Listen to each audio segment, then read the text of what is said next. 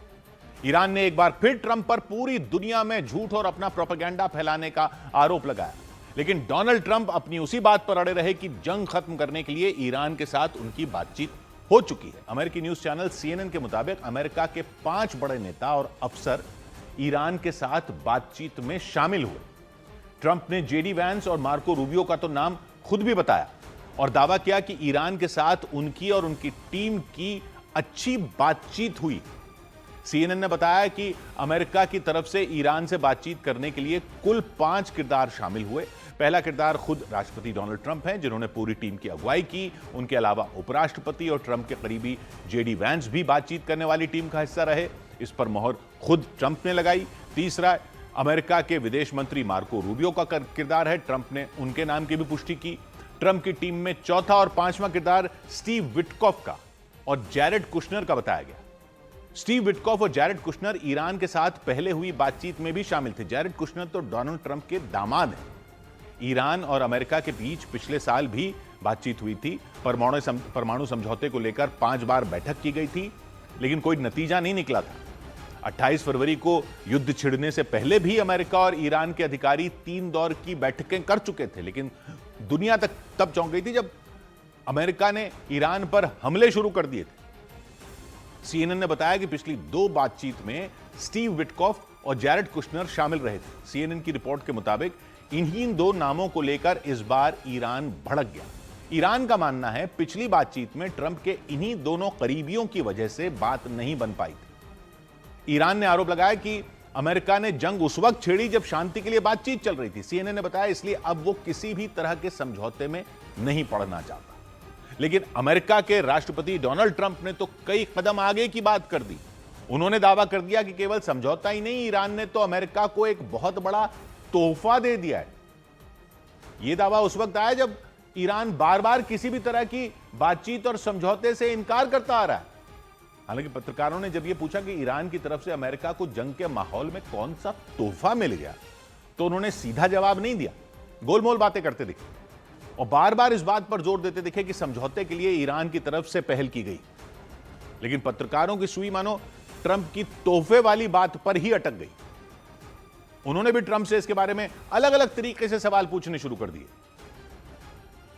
They're going to make a deal. They're going to make a deal. They did something yesterday that was amazing, actually. They gave us a present, and the present arrived today. And it was a very big present worth a tremendous amount of money. Trump ने इतना जरूर बताया कि जो तोहफा मिला वो बेहद कीमती है, लेकिन तोहफा था क्या ये नहीं बताया। बार बार पूछने पर ट्रंप ने यह दावा किया कि जो तोहफा उन्हें मिला उसी से यह साफ हो गया कि अमेरिका ईरान में बिल्कुल सही लोगों से बातचीत कर रहा है। I'm not going to tell you what that present is, but it was a very significant prize, and they gave it to us, and they said they were going to give it, so that meant one thing to me: we're dealing with the right people. तो Trump ने जब साफ साफ जवाब नहीं दिया तो पत्रकारों ने ही अपनी तरफ से परमाणु समझौते से जुड़े तोहफे की बात कर दी, लेकिन ट्रंप ने तुरंत इससे इनकार कर दिया। हालांकि इस बार उन्होंने बता दिया कि ईरान ने तेल और गैस से जुड़ा तोहफा अमेरिका को दिया। It wasn't nuclear related. It was oil and gas related, and it was a very nice thing they did. But what it showed me is that we're dealing with the right people. Trump ने तेल और gas से जुड़े Iran के तोहफे के बारे में बोला तो बताया तो जरूर, लेकिन यह साफ नहीं किया कि तेल और गैस से जुड़ा तोहफा क्या है। पत्रकारों से बातचीत के दौरान ट्रंप ने इस तोहफे से जुड़ा कोई दस्तावेज वगैरह भी नहीं दिखाया। इसी वजह से ट्रंप के दावे के बाद दुनिया भर के लोग इसी सवाल में उलझे रहे कि जंग के बीच ईरान ने अमेरिका को तेल और गैस से जुड़ा कौन सा तोहफा दे दिया। और इस सब के बीच अमेरिका के अखबार द वॉल स्ट्रीट जर्नल में छपी एक रिपोर्ट के मुताबिक जंग रोकने के लिए ईरान ने भी अमेरिका के सामने कई तरह की कड़ी शर्तें रख दी। ईरान ने अमेरिका के उन सैन्य ठिकानों को हटाने की शर्त रख दी जो उसके आसपास हैं, यानी खाड़ी देशों में मौजूद है। खाड़ी देशों में मौजूद मिलिट्री बेस को हटाने की शर्त ईरान ने अमेरिका के सामने रखी। इसके अलावा ईरान ने युद्ध से हुए नुकसान की भरपाई की मांग कर दी। भविष्य में अमेरिका या इजराइल उस पर हमले नहीं करेंगे, इसकी गारंटी भी मांगी। यह भी मांगा कि अमेरिका ने उस पर जो प्रतिबंध लगाए थे वो सब तुरंत हटा ले, और यहां तक कि हॉर्मुज गलियारे से आने जाने वाले जहाजों से टोल वसूलने का अधिकार भी ईरान ने मांग लिया। ईरान की तरफ से की गई इन सभी मांगों का जिक्र द वॉल स्ट्रीट जर्नल की रिपोर्ट में किया गया। अमेरिकी अखबार की रिपोर्ट बताती कि ईरान ने हिजबुल्लाह पर हमले रोकने की शर्त भी रखी। लेबनान का चरमपंथी संगठन हिजबुल्लाह ईरान की खुलकर मदद करता रहा है और ईरान उसकी मदद करता रहा है, लेकिन जंग के दौरान इजराइल ने हिजबुल्लाह के ठिकानों पर हमले शुरू कर दिए थे। इसके अलावा ईरान ने अमेरिका के सामने यह शर्त भी रख दी कि अमेरिका उसके मिसाइल कार्यक्रम पर किसी तरह की पाबंदी नहीं लगाएगा। ईरान ने अमेरिका की तरफ से लगाए गए पुराने प्रतिबंधों को भी हटाने की मांग रख दी, क्योंकि अमेरिका ने ईरान के परमाणु कार्यक्रम को लेकर पहले भी कई तरह के सख्त प्रतिबंध लगा दिए थे।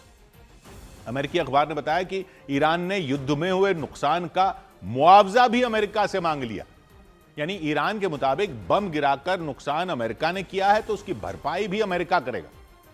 द वॉल स्ट्रीट जर्नल के मुताबिक ईरान ने अमेरिका के सामने खाड़ी देशों में मौजूद उसके सैन्य अड्डों को हटाने की शर्त भी रख दी। ये सैन्य अड्डे ईरान के करीब हैं, खाड़ी देशों में हैं। जंग के दौरान अमेरिका ने इनका इस्तेमाल करके भी ईरान को निशाना बनाया। अमेरिकी अखबार ने बताया कि ईरान ने साफ कह दिया कि अगर अमेरिका को उसकी ये शर्तें मंजूर होंगी तभी किसी समझौते पर बातचीत हो पाएगी। हालांकि इस सब के बीच अमेरिका के अखबार द वॉल स्ट्रीट जर्नल ने दावा किया कि बातचीत की अमेरिका की पेशकश को ईरान एक साजिश की तरह देख रहा है, मतलब उसे ये अमेरिका की एक चाल लग रही है, इसलिए वो सीधे तौर पर इस बातचीत में शामिल नहीं होना चाहता। मतलब अमेरिका का अखबार दावा कर रहा है कि ईरान को यह जंग रोकने के लिए बातचीत का प्रस्ताव भरोसे लायक ही लग नहीं रहा, और इसलिए वो सीधे तौर पर किसी भी तरह की बातचीत में शामिल नहीं होना चाहता, सीधे अमेरिका से बात नहीं करना चाहता। अखबार की रिपोर्ट कहती है ईरान को उसके बचे हुए नेताओं की सुरक्षा का डर सता रहा है। मतलब उसे लगता है कि ईरान में मुज्तबा खामनेई की अगुवाई में जो नेता देश को संभालने और चलाने का काम कर रहे हैं, अमेरिका की कोशिश अब उन नेताओं का खात्मा करने की भी है। इनमें खासतौर पर नाम लिया गया मोहम्मद बागर गलिबाफ का। दावा यह किया गया ईरान की संसद के स्पीकर मोहम्मद बागर गलिबाफ इस वक्त अमेरिका और इजराइल के लिए सबसे पहला टारगेट है। मोहम्मद बागर गलिबाफ वही नेता हैं जिनके बारे में पश्चिमी मीडिया ने बड़ा दावा किया था कि वो अमेरिका के साथ संपर्क में हैं। जब डोनाल्ड ट्रंप ने दावा किया था कि वो ईरान के एक सम्मानित नेता के साथ बातचीत कर रहे हैं, तो वहां के मीडिया में ईरान की संसद के स्पीकर मोहम्मद बागर गलिबाफ का नाम ही लिया गया था। हालांकि खुद मोहम्मद बागर गलिबाफ ने ऐसी किसी भी बातचीत से साफ इनकार कर दिया था। अब वॉल स्ट्रीट जर्नल की रिपोर्ट में दावा किया गया कि ईरान को मोहम्मद बागर गलिबाफ की सुरक्षा का डर सता रहा है।